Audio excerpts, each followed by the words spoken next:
Ya, bertemu dengan saya lagi Sandi Riyadi. Sekarang kita akan ngobrol teknik terkait pengembangan diri ya. Dimana pengembangan diri itu adalah salah satu teknik emang. Ya, sebelum saya bahas teknik-teknik yang lain, saya akan bahas tentang teknik pengembangan diri. Nanti video-video saya berikutnya akan bahas tentang teknik-teknik yang lain, baik itu dari teknik mesin, sipil, elektrik, kimia, fisika, atau teknik-teknik yang lain sesuai dengan basic saya dan juga pengalaman saya nantinya akan saya share juga ke teman-teman nih. Nah, kenapa saya bahas teknik pengembangan diri? Soalnya pengembangan diri itu penting banget nih teman-teman, apalagi di zaman teknologi sekarang ya. Teknologi sekarang itu udah berkembang banget, berkembang pesat, dimana setiap negara maju udah mulai mengembangkan potensi masyarakatnya masing-masing, termasuk Indonesia ya. Cuman saya bilang kalau misalnya di Indonesia memang agak lambat perkembangannya. Mungkin karena teknologi yang masuk juga tidak begitu cepat, jadi adaptasi antara teknologi baru ke Indonesia itu tidak langsung spontan dibandingin di luar negeri. Kalau misalnya di luar negeri itu setiap ada teknologi baru, masyarakatnya juga akan diedukasi dulu, jadi lebih cepat adaptasinya terhadap teknologi baru. Tapi kita bisa mengakali itu semua dengan cara mengembangkan diri kita sendiri. Jadi untuk mengembangkan diri, kita bisa upgrade skill dan keterampilan kita. Dimana untuk upgrade skill dan keterampilan kita, itu udah banyak caranya sekarang dan banyak banget tempat untuk belajar. Dimana sekarang udah dunia teknologi ya. Beda sama zaman dulu yang zamannya kita harus ke perpustakaan, cari referensi, cari buku untuk belajar. Bagaimana kita mau upgrade diri atau bagaimana kita mau menambahkan, meningkatkan skill dan keterampilan kita. Sedangkan kalau misalnya sekarang udah banyak nih platform-platform online di mana kita bisa belajar secara online, bisa lewat YouTube, juga bisa lewat platform-platform lainnya. Jadi banyaklah cara kita untuk belajar. Apalagi sekarang banyak webinar-webinar tentang teknologi dan juga webinar-webinar tentang manajemen atau bisnis ya. Walaupun saya juga belum nemu nih webinar khusus emang untuk membahas teknik. Mungkin kalau misalnya di setiap perusahaan ada, tapi kalau misalnya untuk secara umum itu mungkin saya belum tahu ya di mana ya. Mungkin kalau teman-teman tahu bisa tulis di kolom komentar.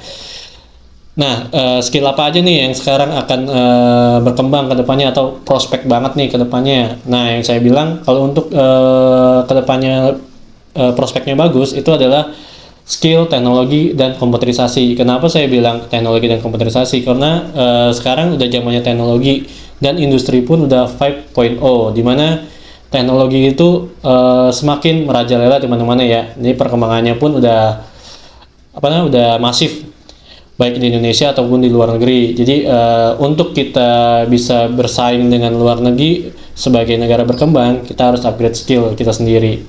Walaupun pemerintah juga ada programnya untuk mengembangkan potensi atau skill dan keterampilan masyarakatnya. Mereka punya lembaganya sendiri. Jadi kalau misalnya teman-teman mau nyari yang free atau gratis, bisa lewat lembaga pemerintah. Dan juga banyak juga yang memberikan webinar gratis atau seminar gratis juga. Tapi mungkin materi yang diberikannya tidak terlalu detail ya, hanya yang dibahas hanya yang umum-umumnya aja.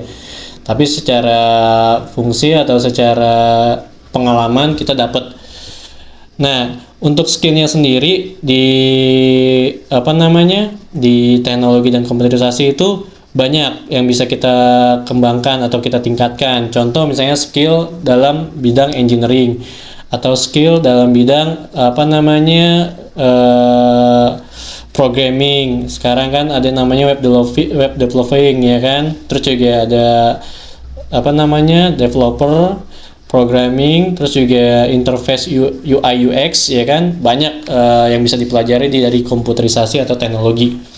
Dan dari teknik sendiri, untuk teknik sendiri itu banyak yang bisa dipelajari banyak yang bisa ditingkatkan, dimana kita bisa meningkatkan dari sisi engineering, dimana di engineering itu kita bisa belajar tentang membuat suatu manajemen sistem, terus juga bisa membuat desain, bisa menghitung desain, bisa mengkalkulasi desain atau menganalisa desain. Jadi banyak cara kita untuk mengembangkan diri. Jadi jangan takut teman-teman nggak bisa mengembangkan diri. Jadi sebenarnya kalau misalnya kita punya niat pasti bisa. Soalnya saya punya temen nih, temen saya itu dia nggak tahu komputer sama sekali, komputer pun belum pernah pegang. Tapi saat dia punya keinginan untuk bisa, dan dia bisa, selama 1 bulan dia intens untuk belajar, akhirnya dia bisa dan mahir. Sampai sekarang pun ilmu dan kemampuannya dipakai, tinggal dari niat dan kemauan kita sendiri, kita mau upgrade diri kita atau tidak.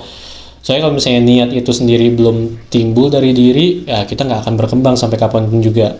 Gap kita sama gap Indonesia dengan luar negeri itu udah jauh banget kan. Jadi kita harus kecilin nih. Gimana cara kecilinnya?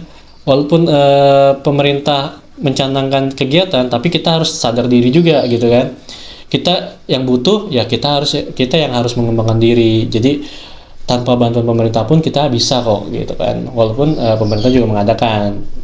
Jadi kalau misalnya teman-teman mau nyari yang saya sejalur sama pemerintah, bisa banyak kok lembaga-lembaga yang disediakan pemerintah emang khusus untuk melakukan pelatihan. Jadi teman-teman gak usah bingung, pelatihan sekarang udah banyak di mana-mana. Tapi untuk teknologi dan komputerisasi emang masih sedikit ya, masih terbatas. Mungkin kedepannya akan lebih berkembang lagi. Soalnya saya juga sedang mengembangkan lembaga swasta emang yang khusus untuk mengembangkan teknologi dan komputerisasi. Jadi saya share ilmu saya dan pengalaman saya untuk teman-teman yang emang mau upgrade skill atau upgrade keterampilan. Nah, skill sendiri itu nantinya akan berguna juga buat teman-teman. Satu, kalau misalnya teman-teman bekerja, bisa menambah jenjang karir atau menaikkan jabatan. Pun kalau misalnya emang mau mencari pekerjaan yang lebih baik lagi, skill itu akan dibutuhkan dan ini di tempat kerja yang baru. Misalnya sekarang teman-teman tuh di QC gitu kan, quality control. Teman-teman pengen pindah sebagai engineering. Kalau misalnya teman-teman belum upgrade skill atau upgrade kemampuan tentang engineering, teman-teman juga nggak akan diterima juga nantinya di perusahaan baru. Soalnya perusahaan baru pasti akan menanyakan pengalaman engineeringnya berapa lama. Setidaknya walaupun kita tidak punya pengalaman engineering, tapi pemahaman secara engineering dan skill secara engineering kita mampu dan bisa. Nah, itu kita bisa jelaskan nantinya ke HRD perusahaan yang akan kita tuju nantinya. Dan keterampilan sendiri itu berperan penting untuk jenjang karir pastinya. Dan juga nanti kalau misalnya teman-teman nggak bekerja atau di bidang usaha ya, lebih cocok juga mengembangkan keterampilan. Misalnya teman-teman terampil untuk membangun jembatan atau terampil untuk membuat precast ya kan. Precast misalnya sekarang dari batu bata, pasir ya kan, atau pasir silika, teman-teman bisa bikin dari plastik daur ulang. Jadi otomatis biaya pembuatannya akan berkurang gitu kan. Jadi banyak yang bisa dihasilkan dari pengembangan diri, baik itu pengembangan skill ataupun pengembangan keterampilan. Jadi nggak usah takut kalau misalnya untuk apa sih saya ngembangin diri gitu kan, nanti juga kerjanya juga gini-gini aja. Jangan ada pemikiran seperti itu. Jadi teman-teman harus tetap kembangin diri, upgrade skillnya. Soalnya semua skill dan keterampilan itu akan berguna. Contoh misalnya semua skill itu akan berhubungan satu dan lainnya. Misalnya ada satu contoh di mana kita bercontoh ke negara Jepang lah ya. Negara Jepang baru-baru ini tuh membuat robot loh, jangan salah. Kita masih sibuk dengan masalah Tanah Abang ya kan dan TikTok. Jepang sudah bisa bikin robot. Jadi ada industri yang namanya Subame Industry, dia sudah bikin robot model Gundam yang bisa dinaiki orang atau dioperasikan oleh manusia yang bernama Archax. Nah, itu harus jadi motivasi kita. Jepang saja sudah bisa buat robot gitu kan. Secara mekanisme memang dia lebih maju negaranya. Tapi kita bisa mengurangi gap itu. Dari yang tadinya segini, bisa kok kita kurangin jadi segini. Asalkan ada kemauan untuk mengupgrade diri kita sendiri. Jadi tunggu apa lagi teman-teman? Ya kan? Kalau untuk ngembangin diri, ya minimal sekarang kita buka YouTube, kita kembangin diri kita mau ke arah mana sih jalannya gitu loh. Jadi jangan takut lagi untuk ngembangin diri ya teman-teman ya. Salam sukses ya.